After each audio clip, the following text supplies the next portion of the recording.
He took everything from her. Then he put a child inside her. Not out of love, out of revenge. Yasmin thought it was bad luck, doors closing, opportunities vanishing. But it wasn't fate. It was him. Every door that closed, he was the one locking it.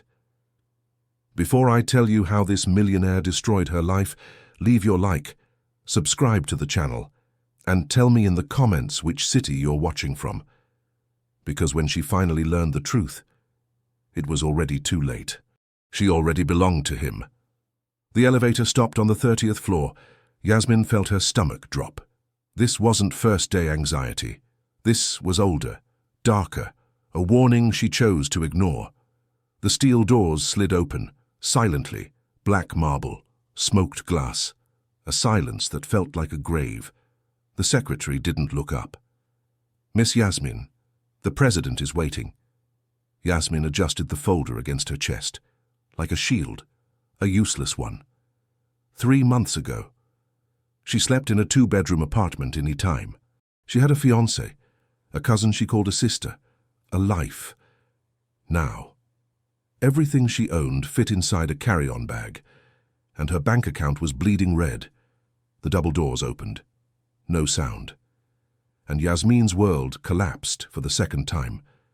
Magno Sales, seated behind a black glass desk, amber eyes, fixed on her, like a predator who finally cornered his prey. 5 years. 5 years since the night he threw her out of his apartment, with 2 sentences that still burned in her memory. "You're just like your uncle. A fraud wrapped in silk." Yasmin froze at the doorway. Her legs failed. Her lungs refused to work. "Close the door." His voice hadn't changed. Low, controlled. The calm that comes before a storm. She didn't move. Magno tilted his head. A small smile curved his mouth. No warmth, no humor. The smile of a man who had already won. "I said close it." The click of the door sounded like a death sentence. Yasmin found her voice somewhere inside the panic. "This is the position. It was at a brokerage firm, not here." He cut her off, unhurried. "I bought that firm last month." A pause. "Specifically for this moment." Her blood turned to ice. "Sit." The word cracked the air. Yasmin obeyed before her mind caught up. Her legs collapsed into the chair. Magno studied her in silence. Her face, the cheap suit, her trembling hands. He absorbed every detail of her ruin, and he seemed pleased. 3 months ago," he said, like reading a report, "you had an apartment, a fiancé, a guaranteed internship at your cousin's father-in-law's bank, a comfortable life, built on stolen money." Yasmin opened her mouth. He raised one finger. She stopped. "Your fiancé cheated on you on your birthday. With your cousin. The internship disappeared. The apartment was reclaimed by debts you didn't even know existed." A pause. "And your dear Uncle Ottavio." Another pause. "Threw you into the street when you needed him most." Each word was a blade. "How do you know?" Her voice broke. "Because I arranged everything."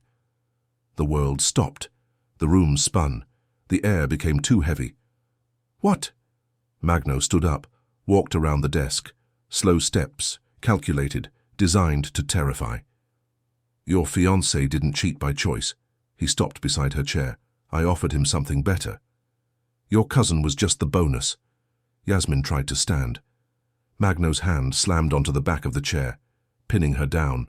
His body heat pressed into her back. The scent hit her. Wood, leather, the same scent from 5 years ago. Once desire, now danger. "Your uncle's debts were spread across 15 creditors. I bought them all, one by one. I transferred everything into your name. Using powers of attorney that idiot signed without reading."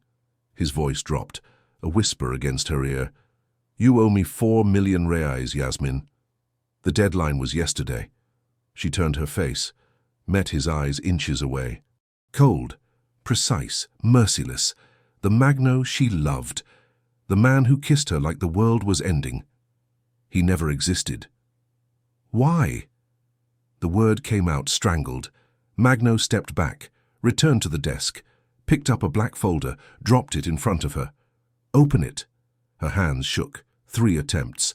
Dense pages, legal language, clauses, obligations. At the top, in red, confidential exclusivity contract. It's simple, he said. You become my personal executive assistant. Available 24 hours a day, 7 days a week. You live in the loft attached to this office. You don't leave without my permission. You don't speak to anyone without my approval. Every breath you take belongs to me until I decide the debt is paid. Yasmin looked up. Fear turned into rage. This is imprisonment. It's illegal. It's a contract, he shrugged. Signed voluntarily. The alternative is on page 12. She flipped the pages. Termination clause. In case of refusal or abandonment, all debts will be executed, and evidence of fraud delivered to the prosecutor's office. Estimated sentence, 8 to 12 years. The folder slipped from her hands. You can't do this. Magno leaned forward, amber eyes burning into hers. I already did. His voice dropped again, a whisper that froze her spine. You destroyed my life 5 years ago. Now I'll destroy yours, piece by piece. And you'll thank me for every crumb I let you keep. He slid a pen across the desk. Black, heavy, final. Sign. Or call your prison lawyer. Silence. Long, heavy. Then she picked up the pen and sold her soul. At 7:12 p.m., Yasmin's phone flew out the window. She watched it disappear into the darkness of Faria Lima, 30 floors below. Something inside her fell with it. The first rule, Magno said, closing the window softly. No external contact without my express permission. Yasmin stared at the glass. The city lights blinked. The world kept turning, as if her life hadn't just been thrown into the void. My mother is on that phone, her voice cracked. My photos. Magno picked up a black box. Irrelevant. Your contacts no longer exist. Inside the box, a silver watch rested on black velvet. Protocol item 2. She didn't move. Magno grabbed her wrist, snapped the watch shut. 3 seconds. 3 seconds of fire. 3 seconds without air. GPS. Heart rate. Real-time location. If you leave this floor, I'll know. If your heart races in a way I don't like, I'll know. She looked up. This is sick. This is precaution. He smiled slightly. You're your uncle's blood. Frauds need a short leash. Anger exploded in her chest. I never scammed anyone. No? And that night in my apartment? What was that? The past slammed into her. 5 years ago. White sheets. Promises whispered in the dark. She was 22, believed in happy endings. He was 28, already knew better. I didn't know about my uncle. Convenient. Magno stepped back. The absence of his heat hurt worse than his presence. The truth doesn't matter anymore. He pointed to a side door. Your new address. 40 square meters of luxury you don't deserve. The loft was glass and concrete, cold, minimal, a king-size bed in the center, a closet full of clothes she never chose, no photos, no memories, a 5-star cell. Your belongings were discarded. Magno blocked the doorway. Everything you need is here. Everything you want is irrelevant. Yasmin touched the sheets, silk, worth more than 3 months of her old rent. How long? Until I decide. And if I refuse? And if I stop? Magno crossed his arms, filled the doorway. A verdict. Page 12 of the contract. She read everything, every word, every clause, every line designed to turn her life into a maze with no exit. You hate me that much? The question slipped out before she could stop it. Something crossed Magno's face, too fast to name, anger, pain, contempt. When he answered, his voice was empty. Hatred requires effort. You're not worth that kind of energy. The words cut deeper than any insult. He stepped away from the doorway. Tomorrow, 6 a.m. The secretary will give you your task list. Don't be late. The door closed. Yasmin was alone. Silence. Clean. Sterile. The watch on her wrist blinked green. Monitoring. Watching. Reminding her that there was no place left that belonged only to her. The first day began with a stack of folders. 247 contracts, old files, untouched for years. Bureaucratic work. Humiliating work. The kind of work any intern could do. Magno knew that. That was the point. Yasmin dove into the papers like into freezing water. Each page turned was a reminder. She had signed her own sentence, each number another invisible chain, binding her to that floor. At 4 p.m., Magno entered the archive room. No warning, the space was tight. Steel shelves floor to ceiling, a narrow corridor between them. Yasmin was crouched down, organizing the last drawer. She didn't hear footsteps, didn't hear breathing. She just felt it. The air changed, heavier, warmer. She stood slowly, turned. Magno was less than a meter away, amber eyes locked on her, as if reading every thought. "Do you need something?" Her voice sounded steadier than she felt. He didn't answer. He stepped closer. Yasmin stepped back. Her back hit the shelf. A blue folder pressed into her spine. He pointed behind her. "Third shelf." She didn't move. Neither did he. Silence stretched. Tight. Dangerous. "Excuse me." Magno stepped forward. His body invaded her space. His shoulder brushed hers as he reached the shelf. Half a second. Just half a second. His scent filled her lungs. Heat radiated through the thin fabric of her shirt. Half a second, where her body betrayed her mind. A shiver ran up her spine. Her heart raced. The watch flashed red. Magno looked down at it, then back at her face. He smiled, not amused, satisfied, the smile of a predator confirming a suspicion. "Interesting." He held the folder. Didn't step away. "Your body still responds to me." "It's fear," Yasmin snapped. "Is it?" His free hand rose. Fingers brushed the back of her hand as he took another folder. Deliberate. Precise. A test, disguised as an accident. Yasmin held her breath. The watch pulsed faster.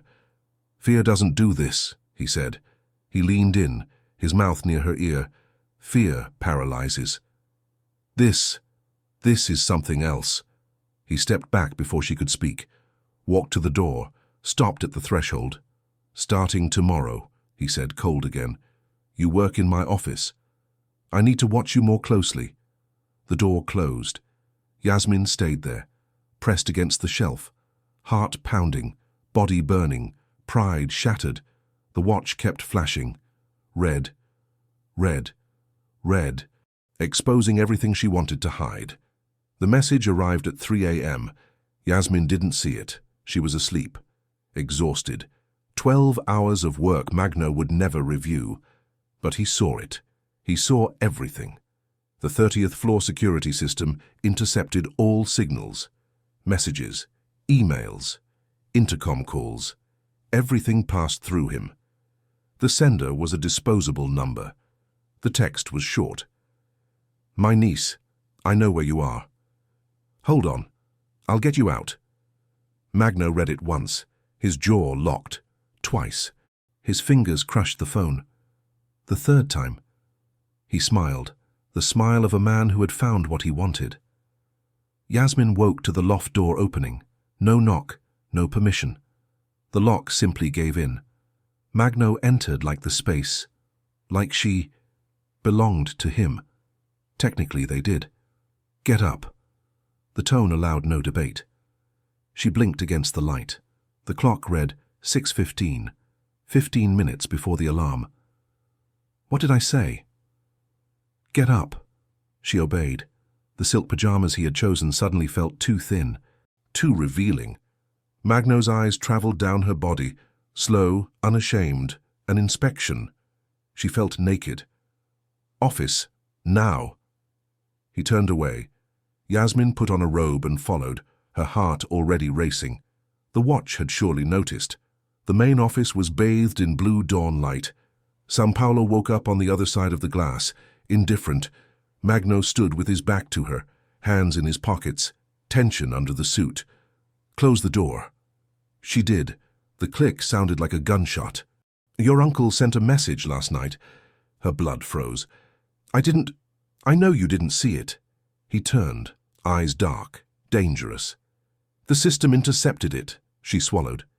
He said he'll get you out. He said you need to hold on. Venom in every word. I didn't ask him to, she said, didn't you? He stopped 2 meters away. Then how does he know where you are? How does he know you need rescuing? I don't know. Lie. The word struck like a slap. I'm not lying. I can't contact anyone. You made sure of that. And yet, he showed her the phone.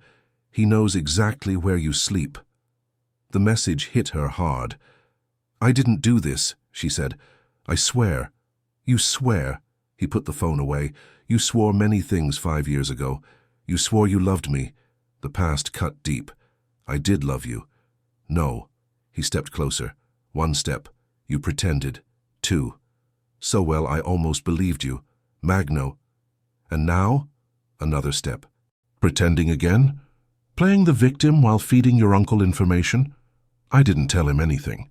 Then explain. He stopped in front of her, blocked every exit. Explain how he knows. I don't know. Yasmin stepped back. Her back hit the cold glass. Maybe he investigated. Maybe someone saw me arrive. I don't know. Magno didn't stop. He closed the distance completely, pinned her to the glass. Heat through fabric. His hand rose, fingers closed around her chin. Firm, unyielding. For once, he said low, look at me. She had no choice. His eyes burned.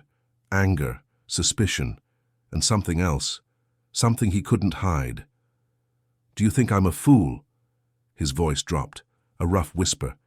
Do you think I don't notice when I'm being used? I'm not using you. Prove it. The word barely escaped. How do I prove something I didn't do? He didn't answer. His face moved closer. 1 centimeter. Their breaths mixed. Hot, uneven. Coffee, anger. His lips stopped millimeters from hers. Her heart stopped with them.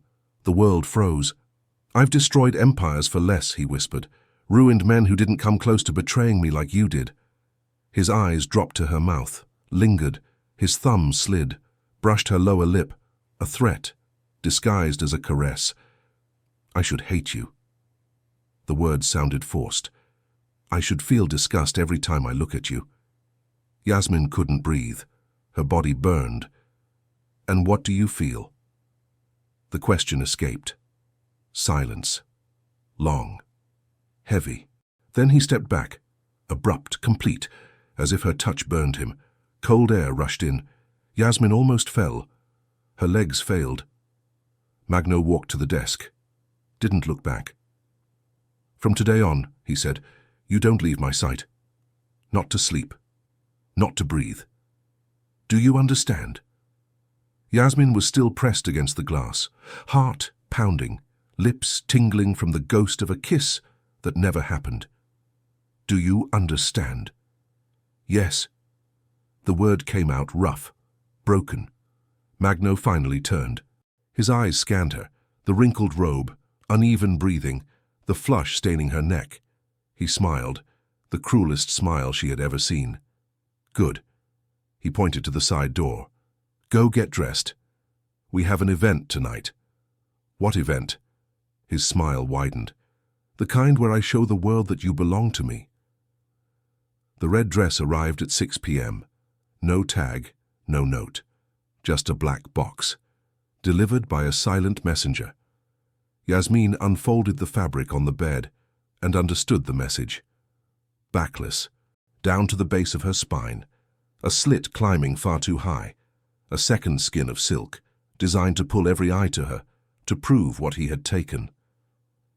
The ballroom at Hotel Fasano reeked of old money and fresh ambition, crystal chandeliers, champagne that cost more than a month's rent per glass, men in suits moving billions with a handshake, women who were trophies, or players, sometimes both. Yasmin entered on Magno's arm. Every look felt like a needle. He was flawless. Tailored black suit, hair slicked back, the face of a man who owned the world and knew it. She was the accessory, proof of his power. Smile. The command was low. For what? He smirked. At a funeral, you'd get peace. They crossed the room like a real couple. His hand rested on her bare back, light, burning. A brand. Familiar faces passed, CEOs, heirs, politicians pretending to be businessmen. They greeted Magno with reverence, measured Yasmin with curiosity. Who was she? Where did she come from? How long would she last? The questions were everywhere. The answers, nowhere. Magno Sales. A grey-haired man approached. Roberto. A firm handshake. Always good business. And this is mine. The word landed clean, final. That's all you need to know. Roberto laughed, thinking it was a joke. Yasmin swallowed the humiliation. The night continued. Vague introductions, rehearsed smiles. Magno's hand, always present, waist, back, shoulder. Marking territory. She was on display, and worse. Part of her was getting used to his touch. Then a voice, sharp, sweet in the wrong way.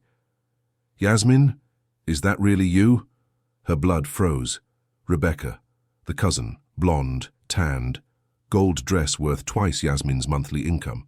That snake smile beside her, Caio, the ex, the man who swore forever. Then betrayed her in her own bed, together, proud. Surprise, Rebecca said, eyes roaming the red dress, the man at her side. I didn't expect to see you here.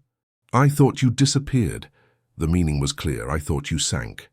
Life changes, Yasmin said, forced calm. Rebecca looked at Magno. Interest sparked. And you are... Magno didn't look at her. Rebecca's smile faltered. Caio cleared his throat. Yasmin, are you okay? She's perfect, Magno said. Next question. I was talking to her, and I'm answering. The air thickened. Caio straightened. A weak challenge. I don't know who you are, but... Magno Sales. The name hit like a verdict. Owner of Sales Capital. Owner of 40% of the bank you work for. A pause. Owner of everything you dream of having. Caio went pale. Rebecca's eyes widened. A shameful wave of satisfaction ran through Yasmin. Now, Magno said, stepping closer, you have 5 seconds to disappear. Before I decide what else I can buy. Caio hesitated.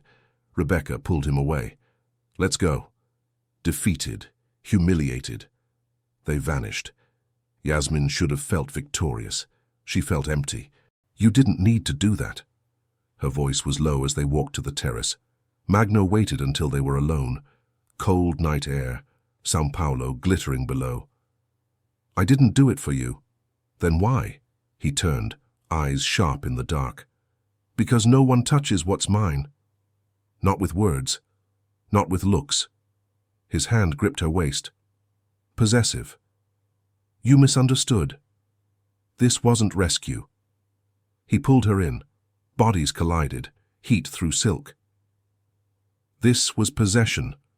His hand pressed her back. Burning skin. You're mine, Yasmin. To destroy, to use, to do whatever I want. She should have pushed him away. She didn't. Her body softened. The watch flashed red. Magno noticed, smiled. Your body knows. His lips brushed her temple. Even when your mouth lies. I hate you. I know. He pulled back slightly. Hate and desire share the same house. And now? His hand slid up her back. Slow. Both awake now. Her breath broke. He smiled. Let's go. He released her. Cold rushed in. You work tomorrow. She stayed still, body burning, mind at war. Magno stopped at the door, turned his head. Yasmin. She looked up. Next time your ex looks at you like that, ice in his voice, I won't just humiliate him. I'll destroy him. He disappeared. Yasmin stayed alone. Wind against bare skin, no cold, only the invisible marks of his hands. 11:47 p.m. Yasmin rubbed her eyes, 15 hours, 3 coffees, no breaks. Magno was still there, at his desk, pretending to work, watching, always watching. "Are you going to stare all night?" The question escaped. He looked up. "Are you questioning how I manage my property?" "I'm a person." She turned in her chair. "You are what I say you are. Until you pay 4 million. Money you put in your name." He stood, walked to the window. The city glowed below. "Your money," he said. "The inheritance. The insurance. The shares." Yasmin froze. "What inheritance?" "Your parents left almost 2 million in assets." "You didn't know?" The floor vanished. "I was 10. My uncle handled everything. He stole everything." Magno turned. "Every cent, every share, used as collateral for his crimes." The room spun. "That's not true.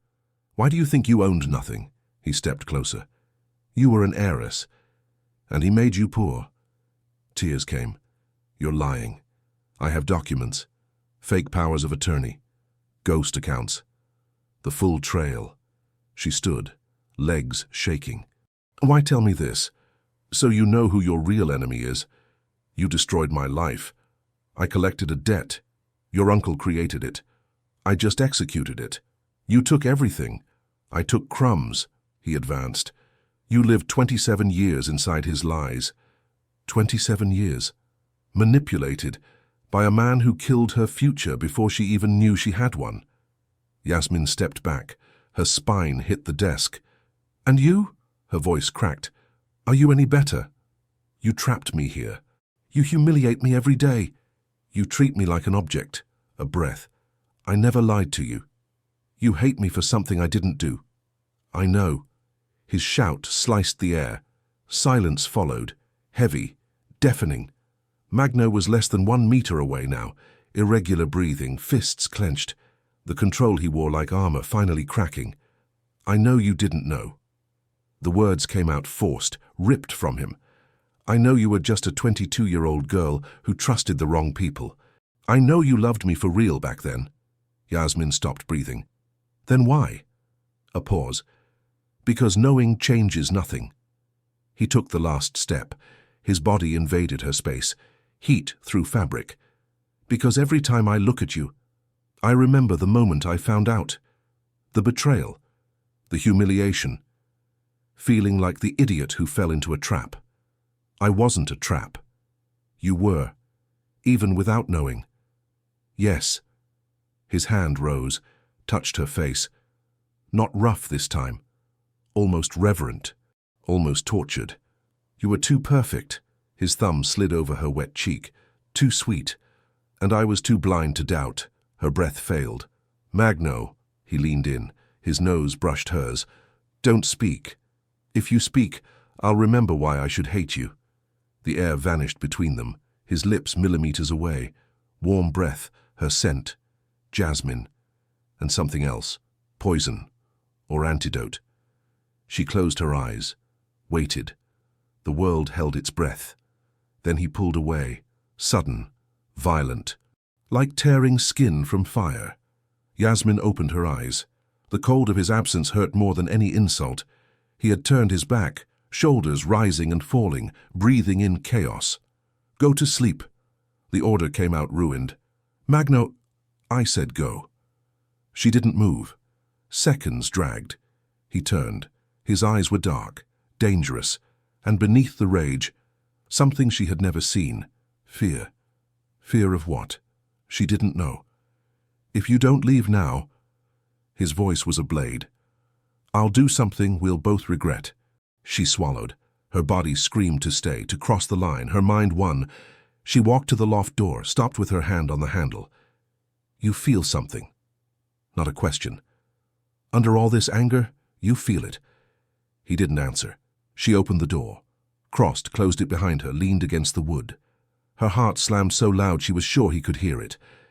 Inside the office, glass shattered against the wall. She closed her eyes. Knew it. Neither of them would sleep that night. 9:17 p.m. The first lightning cut the sky. Yasmin looked up from the laptop just in time to see Sao Paulo vanish behind a wall of rain. No warning. Brutal. Deafening. as if the sky collapsed at once. 3 seconds later, another flash. Then the lights died. The 30th floor fell into absolute darkness. Servers beeped. The emergency generator failed. The electronic hum vanished. The silence was violent. Yasmin froze, heart racing. "Don't move." Magno's voice. To the right, too close. The generator burned. His steps were muffled by carpet. Maintenance should have happened last week. Lightning flashed. 1 second of light, enough for her to see he was less than 2 meters away. Darkness again. How long until they fix it? Hours. Maybe all night. Thunder shook the windows. Rain hammered the glass like desperate fingers. She felt him before hearing him. The heat, the scent, the tension rolling off him. "Are you afraid of the dark?" His tone was different. Rough. Dangerous. No. A lie. He was behind her now. Her heart spiked. "I saw it on the monitor." The watch. Always the damn watch. It's the storm. It's being alone with me in the dark. She couldn't deny it. Silence stretched. Only rain. Only breath. 5 years ago. His voice changed, lost the ice, gained something worse. That last night. "Do you remember?" She closed her eyes. "I remember." "What do you remember?" "A trap." She answered anyway. "The way you looked at me. Like I was the only person in the world," Thunder echoed. "And now?" He was beside her. "How do I look at you now?" She turned, couldn't see his face, felt everything else. "Like you want to destroy me. And if I say it's the same thing?" Lightning split the sky. 1 second. She saw his eyes, not hate, hunger, dark again. Then his mouth found hers. Not a soft kiss. A collision. 2 predators who hunted each other for 5 years. Whiskey. Danger. She drowned in him. Not the rain outside. Him. Skin on skin sparked. More dangerous than the electricity that died. His hands framed her face. Holding. Claiming. Never letting go again. She grabbed his shirt. Pulled. Needed all of it. The sound that left her throat was swallowed by his mouth. He pushed her back. Blind steps. Her back hit the sofa. He laid her down with hungry possession, his body over hers. A sentence. "I tried to hate you." The words burned against her lips. "Every day. Every hour. I tried. And I couldn't." The confession ripped the air. What followed wasn't revenge. It was desperation. 5 years of sleepless nights. 5 years of questions. A void no empire filled. His hands moved, found the hem of her blouse, stopped. "Tell me to stop." A growl, a plea in disguise. "If you don't want this, say it now. Because if I keep going..." His fingers pressed her waist. "I won't stop." She pulled his face back to hers. "Shut up." That was permission enough. What came next had no name. Too soon. Too wounded. Not love, not hate, surrender. 2 bodies finally giving in to the current. 2 breaths becoming one. Outside, the storm destroyed the city. Inside, an older storm finally reached its eye. The silence after was almost as loud. She lay on the sofa, still shaking, breath unsteady, skin burning where his hands had been. He stood, adjusted his shirt, cold, insulting calm. The man of fire became ice. The shift felt like a slap. Rain softened to a murmur. He didn't look at her. "This was a miscalculation, Yasmin." Steel voice, corporate. She sat up slowly. Her body protested. Every muscle remembered. He turned, eyes of stone. "It won't happen again." Her chest cracked. "You used me." "I used what the contract allows." Silence. The words cut through the air, like a blade. Yasmin lost her breath. The cruelty was precise, cold, calculated, designed to erase every illusion she had built in the last few minutes. Tomorrow. Magno walked to the window. San Paulo was alive again. Lights on, traffic moving. The city didn't care about what had collapsed on the 30th floor. "You go back to being my analyst. And I go back to being the man who can destroy you with a signature." Her voice cracked. "Then what was that?" He didn't turn around. Forget what happened in the dark. Silence. It stretched. Heavy. Unforgiving.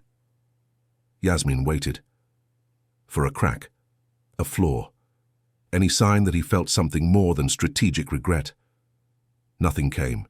Magno opened the loft door. His hand stayed on the handle, no glance back. "In the light," he said, "we are still enemies." She stepped out. The lock clicked behind her. It sounded like an ending, or worse, the beginning of a war. Yasmin leaned against the wall in the hallway. Her legs failed her. Her body still burned from his touch. But her chest was freezing, and then she understood. Magno Sales had not made love to her. He had proven a point, that she was his. Body, contract, soul, and that he could discard her whenever he chose. Magno didn't sleep. He stayed in the office chair until dawn, eyes locked on the loft door where she had disappeared.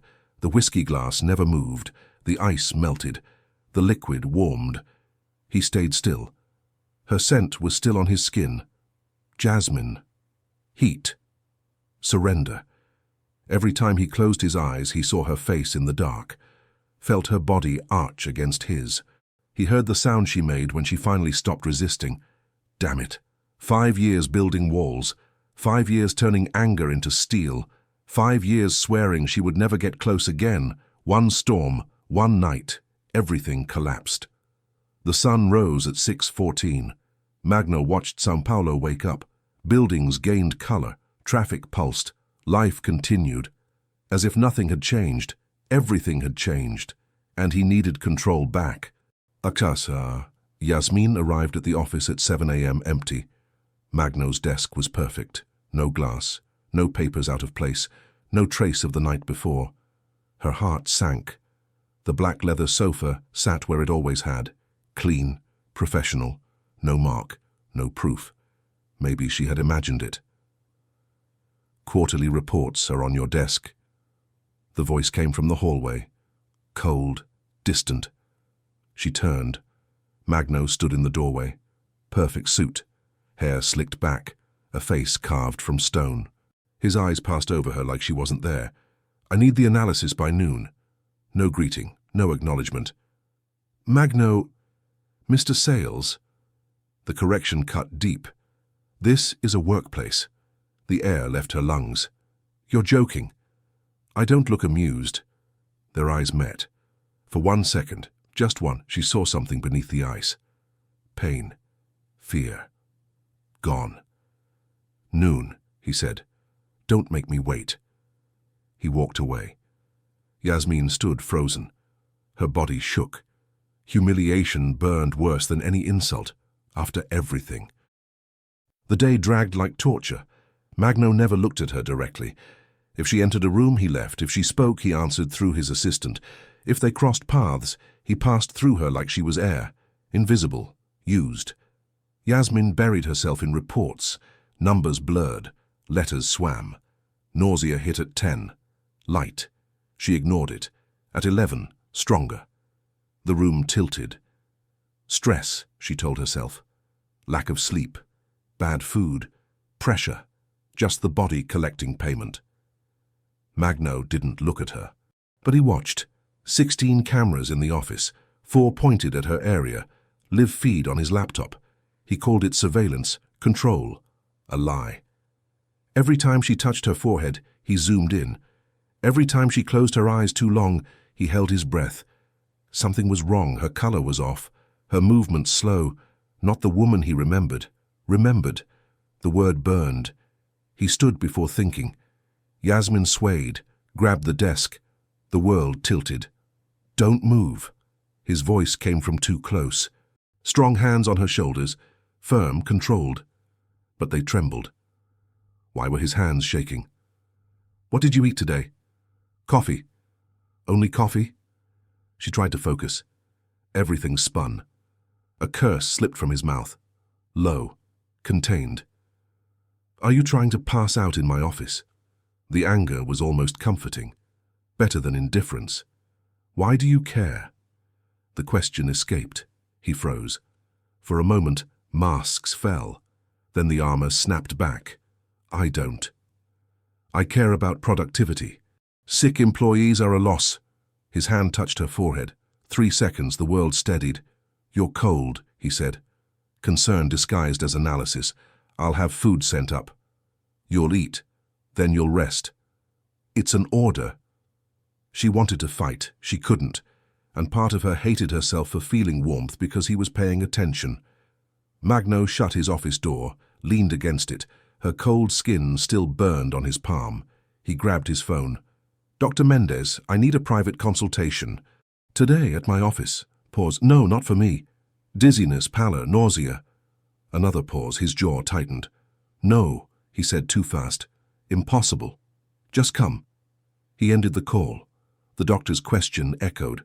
Is there any chance she could be pregnant? No. Impossible. One night. One mistake. Magno stared out the window. For the first time in years, the king felt control slipping. At 2:37 p.m., the world went dark. Yasmin stood in the meeting room. 12 executives watched her. Charts on the wall. Numbers she should be presenting. She spoke. The slides moved. Her vision tunneled. Her knees buckled. And the room disappeared. Silence. Her voice stayed professional. 3 weeks of captivity had taught her that. Her body failed anyway. The dizziness came first. Soft. Familiar. Just like the past mornings. Yasmin leaned on the table. Breathed in. Kept going. Then came the cold. It climbed from her legs. Spread fast. Everywhere. Sweat formed on her forehead. Her hands shook. And then the floor disappeared. The last thing she saw was the white ceiling spinning. The last thing she heard was a scream. Her name. Far away. Then nothing. Darkness. Magno reached the meeting room in 11 seconds. He had been in his office when the call came. One of the executives. Voice shaking. Words colliding. Your assistant collapsed. She's not waking up. 11 seconds. Enough to cross the hallway. Enough to open the door. Enough to see Yasmin on the floor, pale, still, surrounded by men who didn't know what to do. Out. The order cut the room. No one argued. No one asked. 12 executives left in silence. Only her body remained. And his fear. Magno dropped to his knees.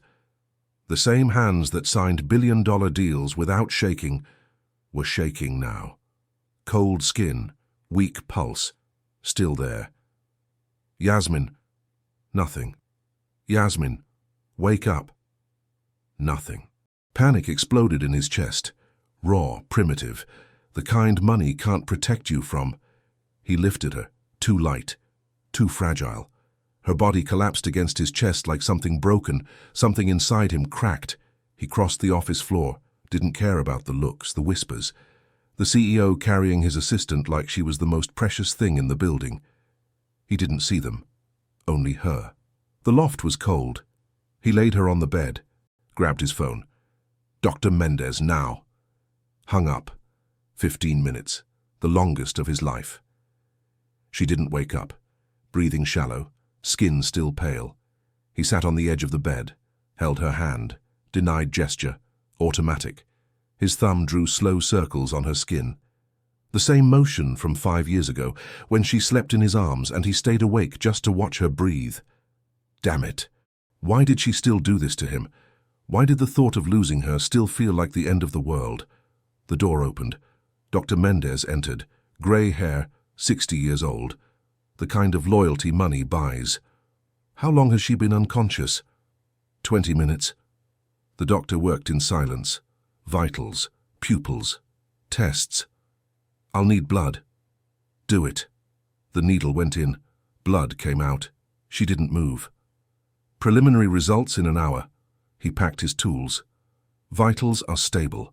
The collapse was likely severe hypoglycemia. He hesitated. With what? I prefer confirmation. Mendez. No negotiation. The doctor sighed. There's a possibility we need to consider. Say it. She may be pregnant. The world stopped. Yasmin woke up staring at the ceiling. Not unfamiliar. The loft, the bed, the smell, and Magno at the door, eyes dark, jaw locked, a man holding an explosion inside his chest. She sat up slowly. "What happened? You fainted?" In front of 12 executives. I'm sorry. You're pregnant." The words detonated. "What?" The doctor confirmed. He stepped closer. Once, twice, 6 weeks. Perfect timing. The storm, the blackout, the sofa. "No." Her voice broke. "That's impossible." "It's very possible." He stopped in front of her. "Was it planned?" Her blood boiled. "Planned?" He leaned in, hands gripping her shoulders. "Your final move?" "Trap me with an heir," she snapped. "You're insane." "I'm realistic." He shook her lightly. "Answer me. Did you know?" Tears burned her eyes. "We were in the dark. You think I planned a blackout? You think I want a child with the man who destroyed my life?" His grip tightened. "So it was an accident?" "Yes. An accident worth 4 million. His voice dropped. "That's what child support costs in my world." The accusation broke her. She slapped him, hard. The sound echoed. He didn't move. A red mark bloomed on his face. For a moment she thought he would kill her. Instead, he pulled her into him, violent, crushing, a prison. "You're not leaving this building." His voice trembled. "You're carrying my blood." She couldn't breathe. "My blood," he repeated. "The last thing I have of my family." "You think I'll let you run?" Her tears soaked his shirt. "I didn't plan this." "I know." The words tore out of him. "But it changes nothing." Foreheads touching. Breathing mixed. "You're mine now. Not by contract. By blood." She closed her eyes. The grip didn't loosen. The prison had just gained permanent bars. And deep down, a part of her didn't want to escape. The first nurse arrived at 6 a.m., the second at 2 p.m. The third took the night shift. 3 women in white, 3 guards. Orders from Mr. Sales. Blood pressure every 4 hours. Meals logged, symptoms reported. The loft became a luxury ICU. Yasmin became a patient who couldn't be discharged. In 48 hours, everything changed. Cameras, new locks, monitoring systems, hospital bed disguised as design, fetal monitor no one asked for. By day 3, the elevator stopped working for her. "Temporary restriction," the nurse said, "until the 2nd trimester. I'm pregnant, not disabled. Orders from Mr. Sales." The phrase became a sentence. Magno came twice a day, 7 in the morning, 8 at night, same routine, vitals, reports, questions, clinical, controlled. Like managing a high-risk asset. But there were cracks, small ones, eyes lingering too long, fingers brushing her wrist, half-second pauses before speaking. And the nights. She learned about the nights by accident. The first time was on the 4th night. She woke up at 3 in the morning, with that feeling, the kind that crawls up the spine. Someone was watching her. The room was dark, almost completely. Only the fetal monitor glowed, soft blue, steady, a low hum, like a controlled breath. Coming from the right side of the room, Yasmin kept her eyes closed. Her heart sped up, fast, hard. She forced her body to stay still. Don't move. Don't react. A weight sank into the edge of the bed, slow, careful. The mattress dipped, seconds stretched, long, painfully long. Then she felt it. A hand, warm, large, hesitant, resting on her stomach, not grabbing, not pressing, touching like something fragile, like something sacred. Yasmin held her breath. Her lungs burned. The hand didn't move. It stayed there, waiting, as if he expected a sign, a kick, any proof that what was growing inside her was real. "I don't know how to do this." Magno's voice. Low, broken. A whisper meant for the dark. He thought she was asleep. The confession wasn't for her. It was for the silence, for the child, for himself. "My father was a monster." The words came out rough, dragged from somewhere deep. "I swore I would never have kids. Never risk passing that on." The hand trembled.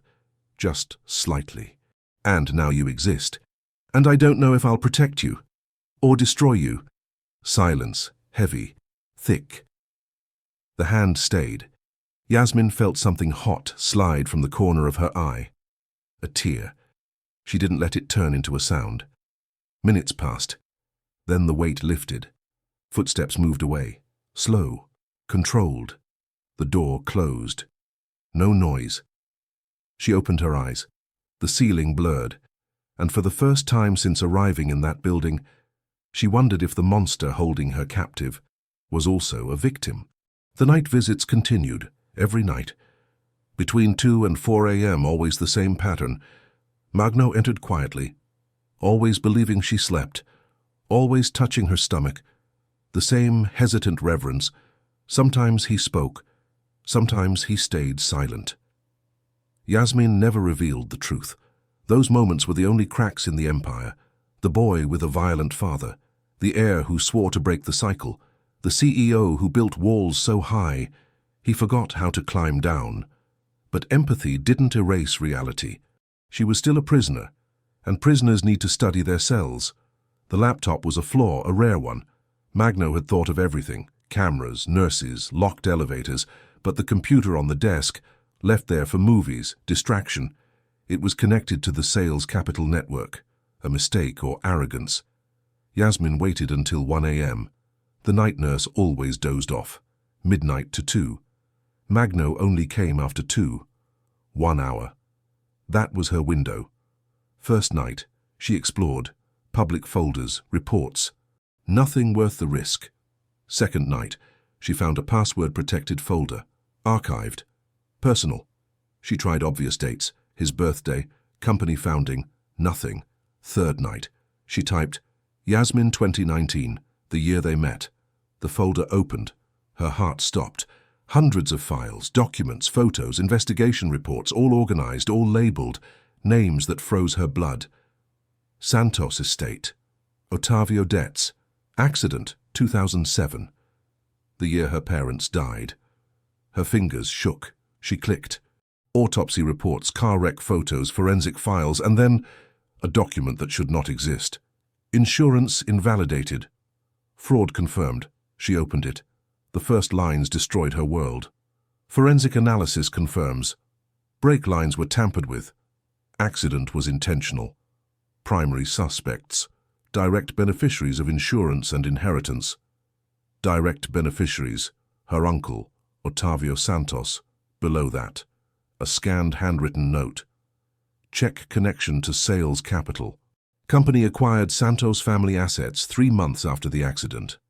Nausea rose. This wasn't pregnancy. This was terror. The loft door made a sound. She closed everything, cleared the history, back to bed. When Magno entered for the night visit, he found her still, eyes closed, breathing calm. His hand rested on her stomach. For the first time, the touch didn't confuse her. It terrified her, because now she had a question, one that wouldn't let her sleep. Was the man touching their child, the same man who profited from her parents' deaths? And if he was, what did that make the child inside her? She didn't sleep. Hours passed. Eyes locked on the ceiling. Her mind spiraled. Brake lines cut. Murder disguised. Her parents didn't die. They were killed. And Magno's company bought the remains. The nausea returned. Not hormones. Truth. She was carrying the child of a possible murderer. Morning came grey. She reached the bathroom before the nurse arrived, locked the door, turned on the water and broke. Her sobs were violent, muted by the shower. Her whole body shook, hands gripping the sink. The mirror showed a stranger, swollen eyes, pale skin. A woman who slept with the devil, and now carried his seed. Her eyes dropped to her stomach. Still flat, still silent, but something was growing. Something with half the DNA of a man who might have ordered her parents' deaths. Her hand rested there. The touch brought no comfort, only fear. The days that followed were torture in routine form. She played normal, ate when ordered, slept when told, answered nurses politely. Inside, she investigated, every night, after the nurse slept. The laptop opened. Accident 2007. Line by line. Photo by photo. December. A dark road in the countryside. Rain. A curve. The car lost control. Rolled 3 times. No survivors. Initial report. Accident. Wet road. Case closed. But someone reopened it. Magno's files included a private investigation, years later. That investigation found what the first ignored. Cut marks, deliberate sabotage, homicide, beneficiaries, Otavio Santos, sales capital. 2 names, 2 suspects. She didn't know who to believe. Magno noticed the change on the 3rd day. Her eyes avoided his, her body tensed when he approached. Short answers, empty. He blamed the pregnancy, hormones, adjustment. The doctor had warned him. But something didn't fit. The way she looked at him when she thought he wasn't watching. Not anger, not hate, horror. The 7th night broke everything.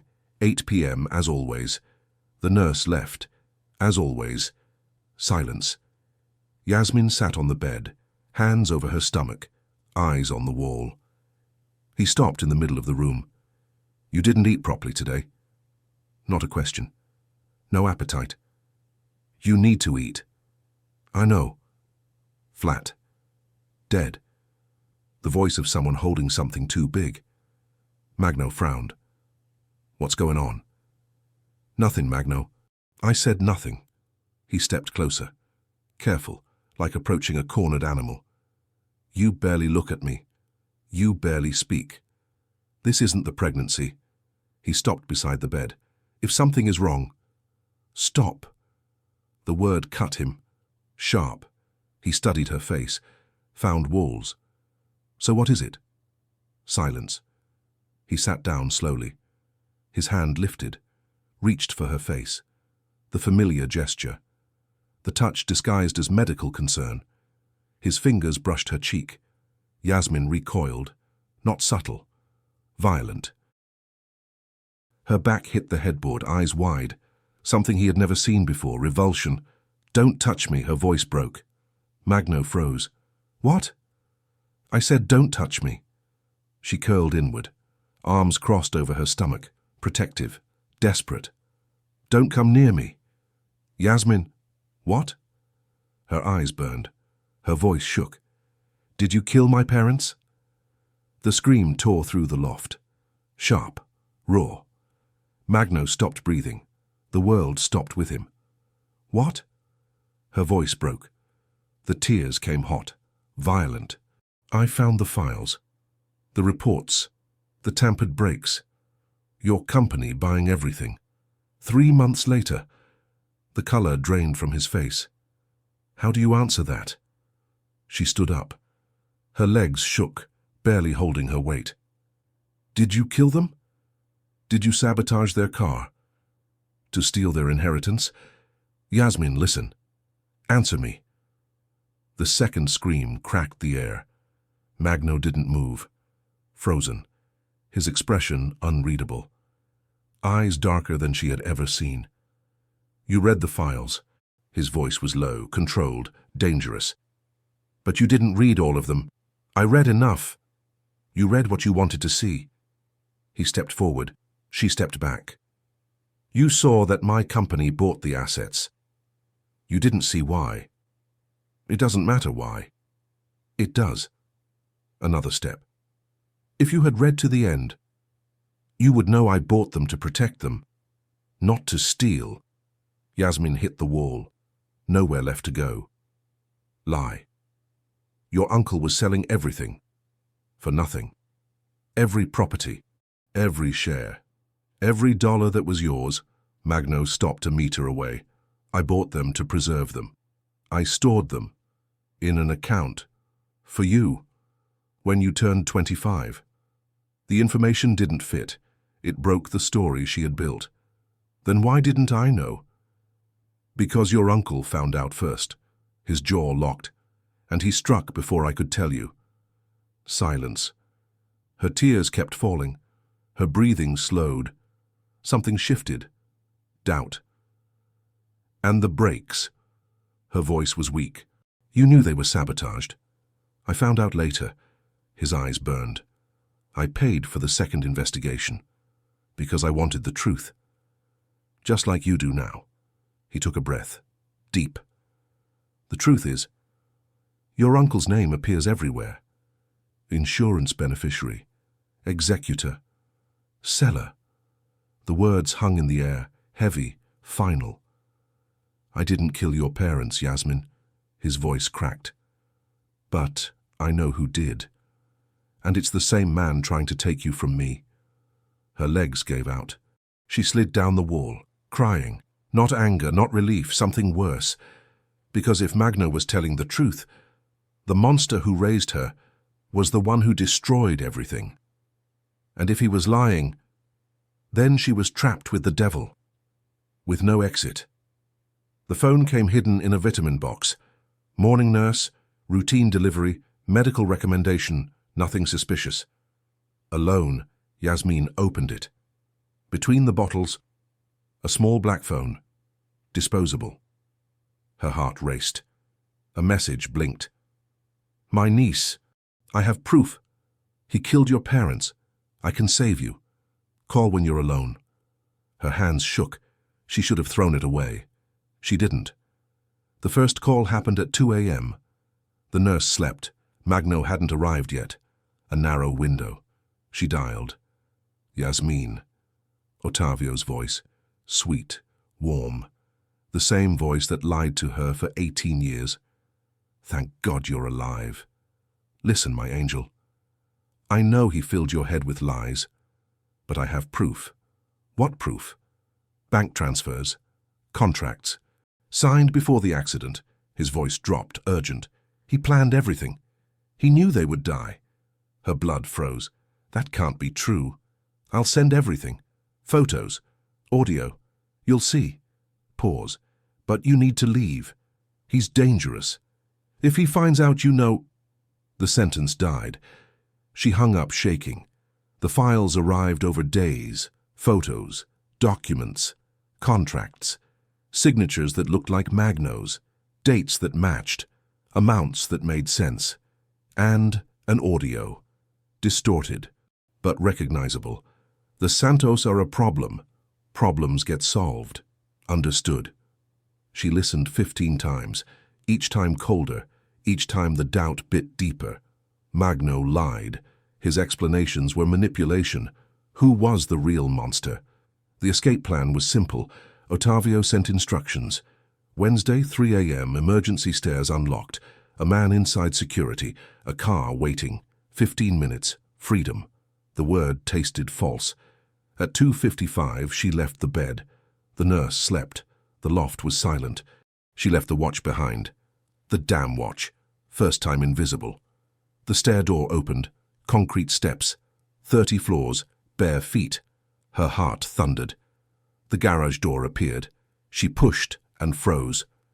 Magno leaned against a black sedan, arms crossed, expression unreadable, eyes burning. Going somewhere? Her back hit metal. How did you... The watch has backup. He stepped forward. You really thought I'd let you untracked? Air left her lungs. How many times did your uncle call? Sent pretty pictures. Convincing audio. She didn't answer. He's good. One lifetime of lies. He fooled your parents. He fooled the courts. And you?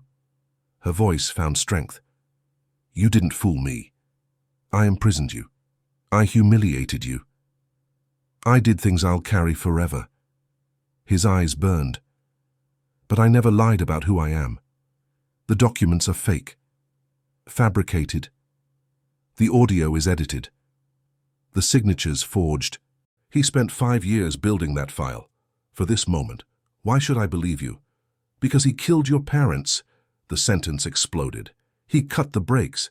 He paid the mechanic. He took the insurance. Magno stepped closer, inches away. And when I found out, when I tried to recover your inheritance, he struck first. Tears fell. Why didn't you tell me? Because you were his daughter.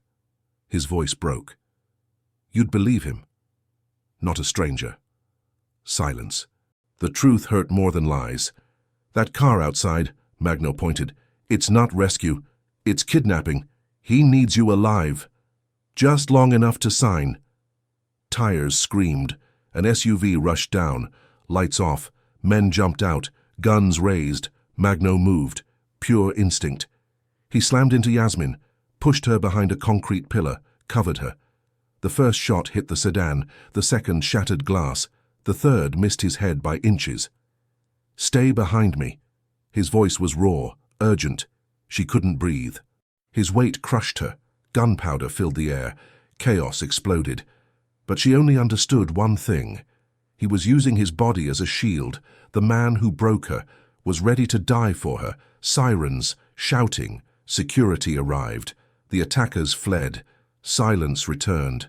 Smoke lingered. Magno didn't move, pressed against her, heart pounding. You okay? The baby. She shook her head, words gone. He pulled back slightly, eyes scanned her. No blood. Magno.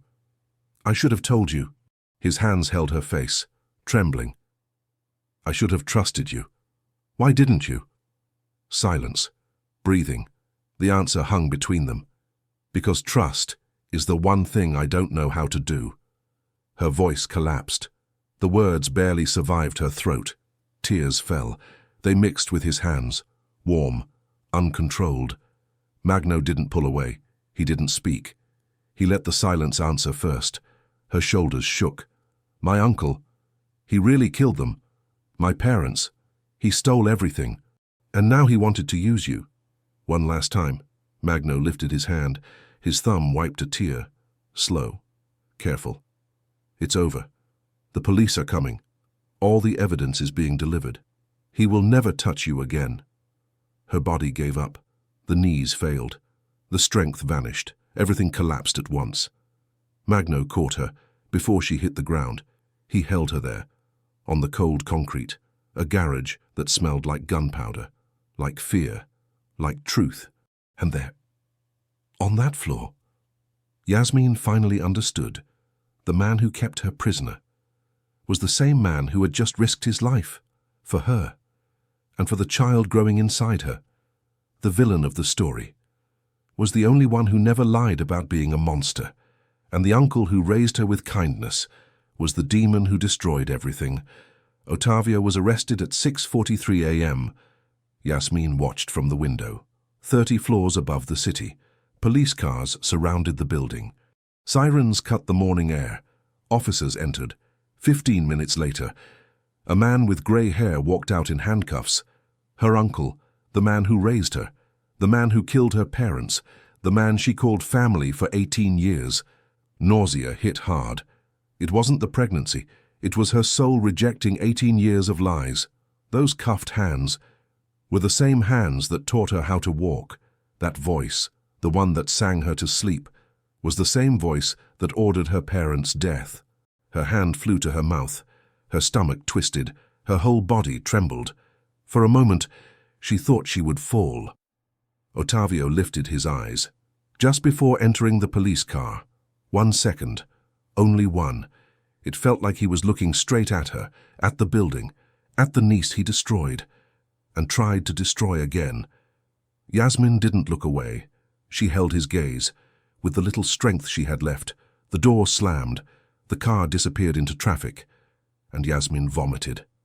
Not food, not the baby. 18 years of poisoned love. The weeks that followed were brutal. Police uncovered everything. Bank accounts, contracts, messages. Every lie Ottavio built over 2 decades collapsed, brick by brick. The brakes on her parents' car had been sabotaged. A mechanic paid in cash. He confessed. He kept receipts, messages, proof. Enough to bury Ottavio forever. The evidence against Magno was fake. Forged documents, false signatures, edited audio. A forensic expert destroyed it in 2 hours. And the inheritance, it existed. Every cent Magno said he protected was untouched, locked, waiting. 2,300,000 rees. Hers, since she was 10 years old. The truth was simple and cruel. The villain was never the man on the 30th floor. It was the man who rocked her to sleep as a child. Magno didn't appear for 3 days. After the garage attack, he brought her home, called doctors, made sure she and the baby were safe, then disappeared. No late-night visits, no orders. No hands on her belly while she pretended to sleep. Only silence. On the 4th day, Yasmin went down. The elevator worked now. No restrictions, no locks. The doors opened on the brokerage floor, as if the last weeks had never happened. She found Magno in his office, sitting behind the black glass desk, eyes fixed on a document, dark circles like trenches, unshaven, suit wrinkled, for the first time. A man who learned his empire meant nothing.